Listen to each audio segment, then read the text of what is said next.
Kami ingin menanggapi pernyataan salah satu tokoh nasional bahwa Salafi Wahabi itu tidak cocok di Indonesia karena beberapa sebab. Langsung saya bahas.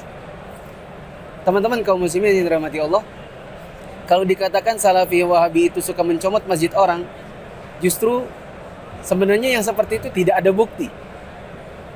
Yang ada adalah teman-teman atau ustadz-ustadz yang bermanhaj salaf diundang di masjid-masjid kaum muslimin karena orang melihat keilmuan. Ustadz dari Madinah, ustadz dari Mekah lulus, kemudian dikenal di masyarakat. Masyarakat mengenal kok ilmunya jelas, ada dasar, ada dalil, kok ilmiah, kok lebih menarik. Mohon maaf, harus diakui juga sebagian ustadz salaf itu sangat menarik untuk didengarkan, bahkan oleh orang awam. Diundanglah mereka ke dalam masjid kaum muslimin. Lalu orang-orang tertarik, lama-lama orang meminta, tolong itu lagi. Kapan ustadz yang kemarin? Itu ustadznya bagus, tolong dijadwalkan rutin. Lama-lama kaum muslimin yang ada di situ semakin suka melihat penampilannya seperti apa, diikuti. Seperti gini kan, bajunya gamis. Besok-besok sekretaris masjidnya pakai gamis. Bendahara masjidnya lama-lama pakai gamis. Ketua dakwahnya yang tadinya nggak ada jenggot ikut berjenggot. Akhirnya lalu seolah-olah takmir masjid yang ada itu mengikuti ustadz yang sudah diundang dari kalangan salafi ini, dan lama-lama image-nya adalah masjid ini diambil oleh salafi. Salafi itu nggak seperti itu. Saya di Balikpapan, sebagian teman-teman takmir masjid yang umum, yang memang itu masjid perumahan, saya bilang sama mereka, karena antum sekarang jadi takmir, tidak bermakna semuanya antum jadikan salafi. Mohon maaf. Kenapa? Kita harus sadar diri, ini masjid dibangun dengan dana masyarakat umum. Nggak bisa antum langsung sporadis, ini ngambil semuanya gitu. Jangan. Biarkan dakwah itu mengalir tanpa antum paksakan. Nanti masyarakat akan melihat, ini loh lapak-lapak jualan dakwahnya. Ini lapaknya PS, ini lapaknya Gita, ini lapaknya Salafi, ini lapak ini lapaknya Tadi. Biarkan masyarakat yang menilai. Ya, saya ngomong gitu sama teman-teman. Justru tidak seperti sebagian orang yang ini masjid dibangun bersama, tiba-tiba dikasih pelang hijau. Paham kan maksud saya? Langsung jadi masjidnya. Dipasangi gelangan yang merupakan ikon ibadahnya. Maaf, tas misalnya. Yang tadinya mungkin di sebagian masjid tidak ada. Dipasang-pasangin lalu akhirnya berubah menjadi masjid satu warna. Justru Salafi menghindari yang seperti itu.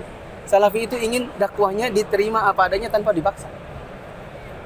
Nggak benar kalau ada perkataan Salafi itu mencomot masjid orang. Ya, di Balikpapan ada masjid ormas. Ustadz kita diundang. Lama-lama sekretarisnya, bendaharanya, sesi dakwahnya lama-lama berubah tanpa dipita, tanpa dipaksa. Mereka mengalir begitu saja. Apakah itu namanya mencomot? Nggak ada. Mencomot itu tiba-tiba dikasih pelang Salafi. Itu baru maling namanya. Ya. Yang kedua, Salafi itu justru sangat cocok di Indonesia. Di Indonesia ini provokatornya banyak. Ya kan? Di Salafi atau kajian salaf, jangankan berontak kepada pemerintah, demo aja diharamkan. Bagaimana orang mau memberontak ketika demo saja itu dilarang? Dan itu sangat cocok di Indonesia karena ustadz-ustadz akan menyuarakan agar masyarakat itu bersabar dalam menghadapi kekurangan presiden, menghadapi kesalahan-kesalahan misalnya menteri, terutama yang bidang agama misalnya kan, itu akan lebih menghadapinya lagi dengan kesabaran, dengan ilmu, dan itu sangat cocok karena di Indonesia ini memang kekacauannya banyak, kekacauan di bidang politik, sosial, agama, masalah sara. Justru Salafi sangat dibutuhkan karena itu lebih meredam gejolak di masyarakat. Itu kedua. Ketiga, orang bilang mengkafirkan. Salafi itu mudah mengkafirkan kaum muslimin. Jujur, ana dulu bukan Salafi. Ana dulu kajiannya Hizbut Tahrir dan kajian partai. Intinya adalah lama-lama saya tertarik. Kenapa? Oh, ternyata di dalam pemahaman salaf kita tidak boleh mengkafirkan kaum muslimin dengan begitu gampangnya. Di dalam manhaj salaf, pengkafiran itu ada dua. Ada yang sifatnya mujmal, ada yang sifatnya muayyan. Takfir mujmal yaitu global. Seperti mengatakan siapa yang menyembah selain Allah maka dia kafir. Itu kan global. Ada juga yang muayyan, yaitu yang tunjuk hidung. Misalnya berkata, kamu nggak sholat berarti kamu kafir. Itu kan namanya cap stempel, vonis begitu kan. Di dalam pemahaman salaf justru mengvonis seperti itu kepada individu tidak diperbolehkan. Harus ada iqamatul hujjah, yaitu mengajak dia dialog dengan memberikan dalil-dalil.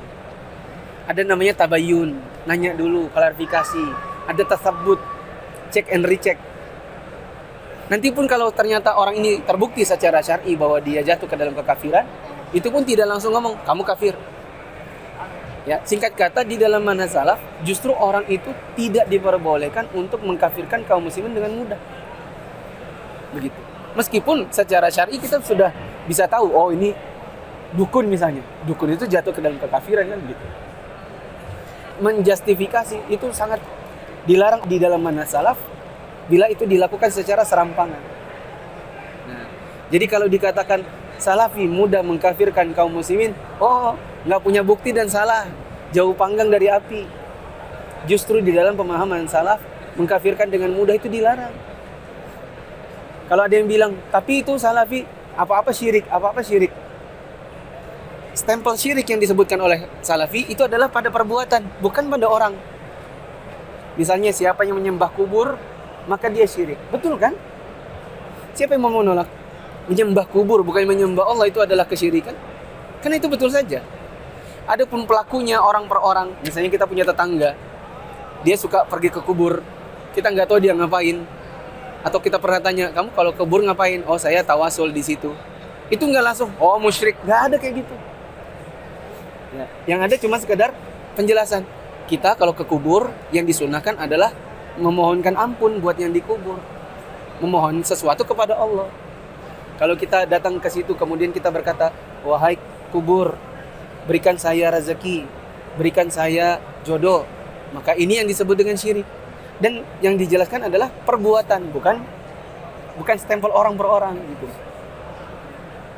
Singkat kata, kalau ada orang mengatakan salafi itu tidak cocok di Indonesia, keyakinan ana justru sebaliknya.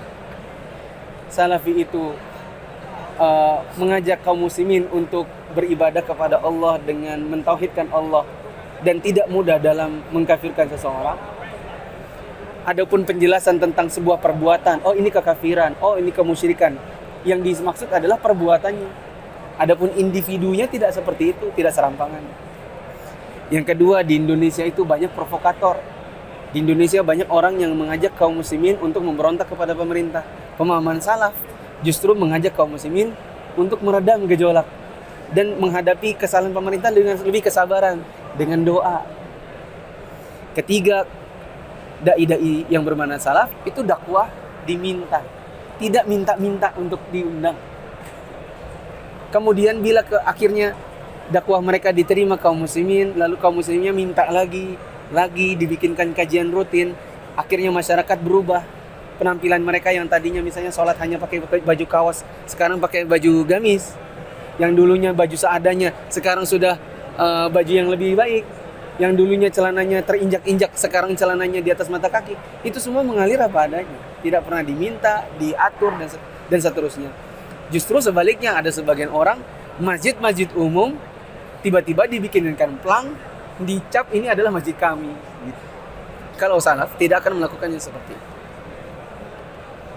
Wallahu a'lam bishawab. Semoga bisa menjawab tuduhan yang tanpa dasar.